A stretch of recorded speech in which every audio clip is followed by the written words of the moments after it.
নমস্কার, তনুশ্রী হোম কিচেনে সবাইকে স্বাগত। বাইরে যা গরম পড়েছে তাতে রান্নাঘরে ঢুকতেই এখন ভয় লাগছে। রান্নাঘরে ঢুকলেই কিন্তু ঘেমে স্নান হয়ে যাচ্ছে। তো ভাবলাম এই গরমে ঝটপট কিছু যদি জলখাবার বানানো যায়, যেটা বেশ অনেকক্ষণ পেট ভরা থাকবে আর আবার হেলদিও হবে। তো সেই রকমই একটা হেলদি জলখাবারের রেসিপি নিয়ে আজকে হাজির হয়েছি। ফ্রাই প্যানে আমি 2-3 চামচ সাদা তেল দিয়েছি আর পেঁয়াজ একটা মাঝারি সাইজের নিয়েছিলাম, সেটা বেশ গোল্ডেন ব্রাউন করে ভেজে বেশ কিছু সবজি অ্যাড করেছি। এখানে গাজর, বিনস, ক্যাপসিকাম রয়েছে। সবজিকে নরম করার জন্য অল্প হাফ চামচ লবণ দিয়েছি।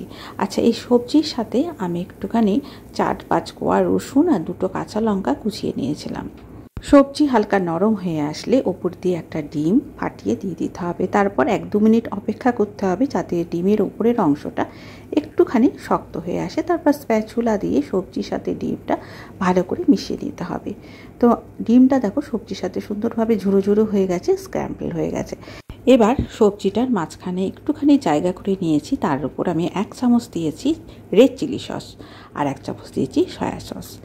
তো রেড চিলি সস, সয়া সসটা হাই ফ্লেমে 1 মিনিট একটু সটে করে নেব। সবজির সাথে একটু ভাজা ভাজা করে নিয়ে আগে থেকে সেদ্ধ করা চাউমিন দিয়ে দেবো। তো চাউমিনটা আমি 5 মিনিট গরম জলে সেদ্ধ করে নিয়েছিলাম, তারপর জল ঝরিয়ে রেখেছি। আর এই চাউমিনের সাথে 1 চা চামচ মাত্র দিয়েছি গোলমরিচের গুঁড়ো। গোলমরিচের গুঁড়ো সবার শেষে মিশিয়ে নিলে দেখবে টেস্ট ফ্লেভার কিন্তু অনেকটাই বেড়ে যাবে। হাই ফ্লেমে মিনিট 2 নুডলস আর সবজি খুব ভালো করে মিশিয়ে নিতে হবে।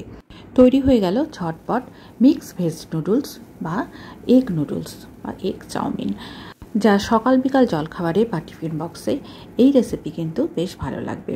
আজ এই পর্যন্ত, আবার চলে আসবো নতুন কোনো ফ্লেভার নিয়ে। সকলে ভালো থেকো, ধন্যবাদ।